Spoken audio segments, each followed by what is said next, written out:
How was your job hopping experience? A friend recently transitioned from one job to another, and this is what he told me. He attended the interview, he had the initial discussion with the HR, and they aligned on a particular salary number, completed the 3 rounds of interviews, and finally, when he was about to receive the offer, the HR said, "Can we renegotiate on the salary number?" Now, he was taken aback very quickly, like how can they renegotiate on the salary after they said yes to a number? But they renegotiated and they again aligned on one single number. And before rolling out the offer, there was another condition. The HR said, "By the way, there is one more interview that you need to attend, but this time with the client directly. And only if the client approves, then we are going to give you the offer." Now, this is very, very strange because it's not bad culture. It is reflective of lack of culture itself. In India, job transitions are difficult. They are not easy. And unfortunately, we ignore a lot of these red flags right at the start itself. If we understand these red flags, then we will know that, hey, what is the kind of soup we are getting into, and hopefully we avoid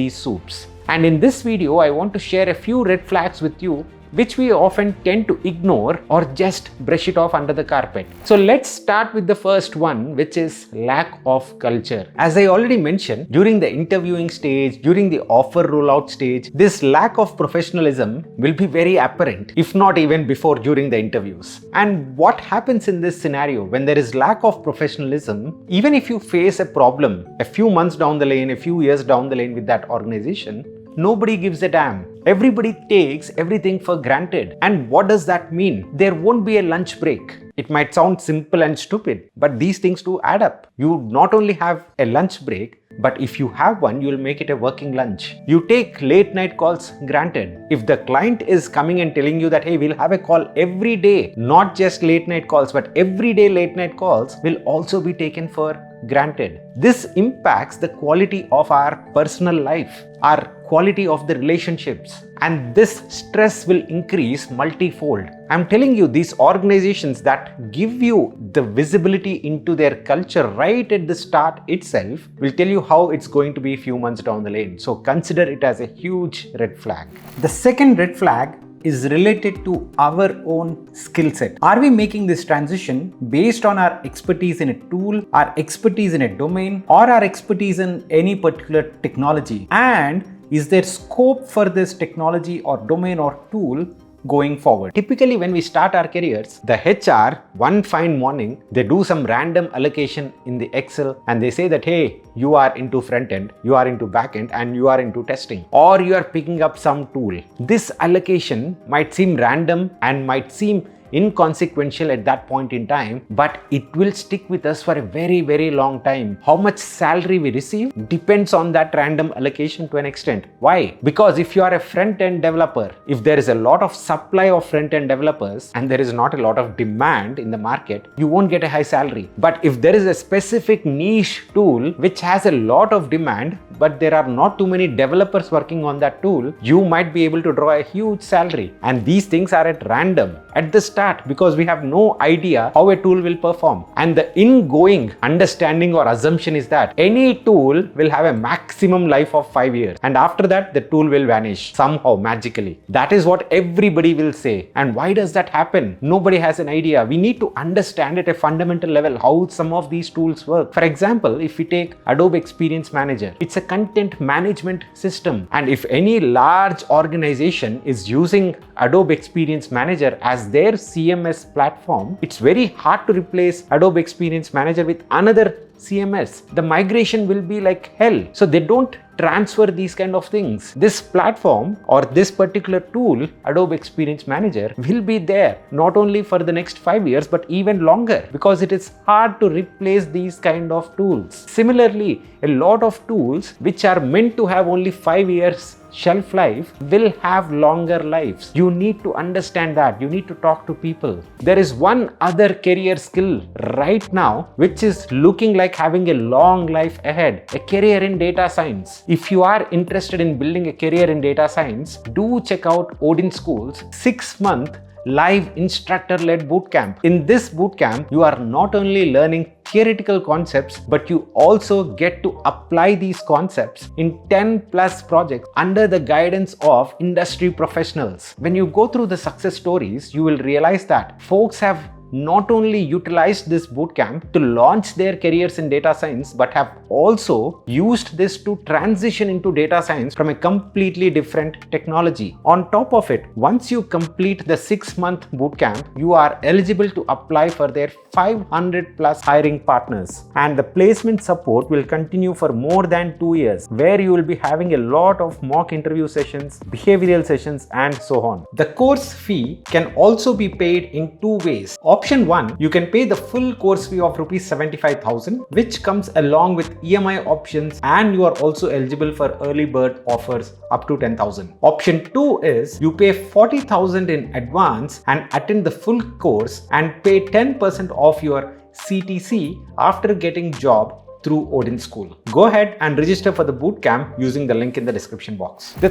third red flag is about the type of the company itself. For example, there are product companies. They build a particular product. They might have been working on that product day and night, and they are tired individuals. Again, the quality of life will be very apparent. When you talk with them in the interviews, they'll be very happy and they'll be very proud that, hey, this is a complex problem, complex product to build, but we have built at record pace. Well, the companies make a lot of money if they built the products at record pace, but not necessarily for your quality of life. Then there are technology services companies. A services company where there are probably 5 to 10 different clients, projects, and you are hired for a skill set. And your skill set could be applied across multiple portfolio of clients. But there is also one more type of companies within the technology services companies. That is where there is only one major client. So if you are going and recruiting for these kind of companies, then the client will take your interview. Or if the client doesn't like you at any point in time in the next 1 or 2 years, then they'll say bye to you, and the company, your company, will also have no option but to say goodbyes, because there is no other client where they can deploy you and try to make sure that you can continue in the organization. So understand, these are the red flags with respect to the company itself. And you can ask the interviewers, you can ask the HR people when they ask you that question, do you have any questions for me? These are the type of questions that you need to ask. On which client would I be working? Do we have any other projects related to the same skill set? How many members do you have with the same skill set on your bench? What is the roadmap for my career? Please take down these questions, rewind back by 20 seconds, take down these questions and ask these questions in the interviews. The next red flag while thinking about transitions is we believe sometimes our current workplace is like a home. Yes, people are there who believe that a workplace is like home and they stick to that place. For example, the friend that I was talking about, he stuck in the same organization for 10 plus years. His colleagues moved out, his friends moved out. He said that, hey, I could have gotten 40-50% hike, but instead I was happy taking only 5% because I felt it was like my family. People were growing faster, but he was content. Now, when we think about our careers, we have to understand that organizations believe employees are a part of their family as long as profits are coming. Once the profits dry up, once their bank accounts start going into the negative direction, they would not have any kind of hesitation in showing the exit door to the employees. So for our own individual career growth and also for financial growth, we should never have inhibitions about leaving an organization.